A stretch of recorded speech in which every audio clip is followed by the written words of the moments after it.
Quelle est la portée véritable de la loi Macron? Trouver une analyse sereine, exhaustive de cette mosaïque juridique, initialement de 104 articles et maintenant de plus de 200 articles, relève de la mission presque impossible. Difficile donc de répondre à cette question tant les péripéties parlementaires, les emballements médiatiques ont créé un véritable écran de fumée. Les promoteurs même de la loi avaient probablement intérêt à ce que tous les détails ne soient pas scrutés avec attention. Tirant profit du bruit et de la cacophonie sur quelques articles que l'on connaît, les notaires, le travail le dimanche notamment, pour avancer masqué sur d'autres points plus décisifs. Et s'il y a eu diversion, quels sont ces sous-marins juridiques? Je vais tenter ici un premier exercice de repérage, sans grande assurance, sachant aussi que c'est souvent à la pratique que l'on mesure la véritable portée des textes. C'est d'abord concernant le droit du travail, et notamment tout ce qui facilite les accords à l'amiable entre salariés et employeurs, que la loi introduirait les changements à plus lourde portée. Elle créerait de la sorte d'importantes brèches en matière de protection de l'emploi et de possibilités de pratiques dérogatoires.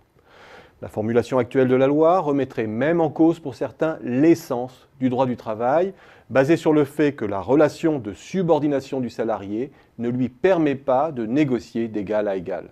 Or, sur un champ de plus en plus vaste, l'employeur pourrait déroger à la loi et aux accords collectifs sur la base d'un accord volontaire du salarié. C'est vrai notamment dans le cadre d'un litige. Les prud'hommes seraient alors dessaisis.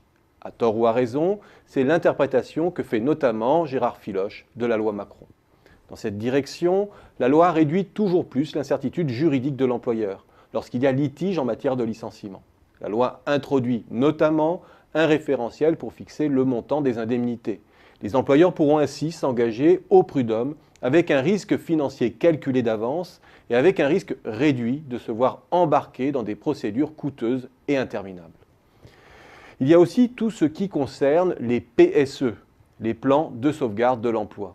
Rendus plus simples et moins onéreux pour les entreprises, leur homologation étant facilitée, poussant là encore un peu plus loin ce qui avait été obtenu par les employeurs lors de l'accord interprofessionnel de janvier 2013, avec un assouplissement des règles fixant l'ordre de licenciement des salariés, avec aussi des règles de reclassement et de formation moins contraignantes, avec, en cas de plan social, la prise en compte des moyens de l'entreprise et non plus de ceux du groupe pour obtenir le feu vert de l'administration.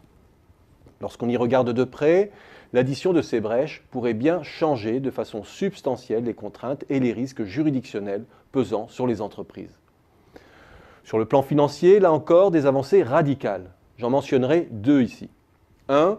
Tout ce qui favorise l'accès à l'épargne salariale pour les TPE et les petites PME de moins de 50 salariés, avec une baisse du forfait social dans les structures et même une exonération de ce forfait social pour les TPE et PME qui y recourraient pour la première fois. Sans parler du changement de régime fiscal applicable aux actions gratuites, ces dernières étant placées sous le régime des plus-values mobilières, dispositif destiné aux startups. 2. La possibilité laissée au gouvernement de légiférer par ordonnance pour permettre le financement des personnes morales par des bons de caisse et faciliter notamment les prêts interentreprises. Autrement dit, rien de moins que la remise en cause du monopole bancaire. Au final, la loi fourre-tout aura peut-être bien des retombées plus importantes que ne le soupçonnent la plupart des commentateurs. Mais seule la pratique et la jurisprudence nous en révéleront la portée véritable.